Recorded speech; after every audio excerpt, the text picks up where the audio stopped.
જ્યારે હું નાનો હતો અને મારા ગ્રાન્ડ પેરેન્ટ્સ જોડે રહેતો હતો ત્યારે એવું કહેતા હતા ગ્રાન્ડ પેરેન્ટ્સ કે બહાર જઈએ ને ત્યારે સેલફોન નહોતા એટલે બહાર જઈએ ત્યારે પૂછે ક્યાં જાઓ છો અને ક્યારે આવશો. પણ એક વસ્તુ ચોક્કસ કે બેટા દીવાબત્તીનો ટાઈમ થઈ જાય ત્યારે આવી જજો, એના પહેલાં આવી જજે. એનો મતલબ કે સંધ્યાકાળે જ્યારે ભગવાનનું પૂજા કરવાનો સમય થાય અને દીવાબત્તી કરવાનો ટાઈમ થાય ત્યારે પહેલાં તમે ઘરે આવી જજો. નહીં તો જે એના પછી બહાર રહેતું હોય એને નિશાચર કહેવાય. નિશાચર મીન્સ રાત્રે જે રખડતા લોકો હોય એ.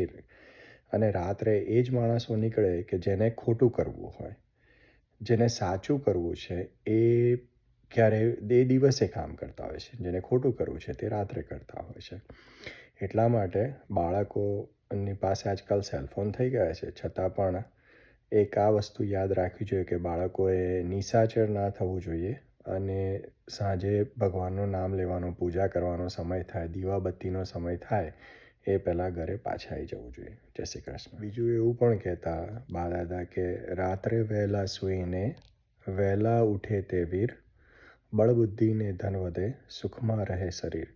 That means કે if you sleep early in night and if you wake up early, your brain works well and your physical stays in a good shape.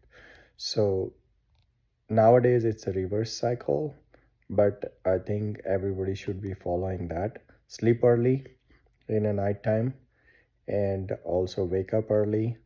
You will be really fresh, your brain will work well, you will do well in schools and education.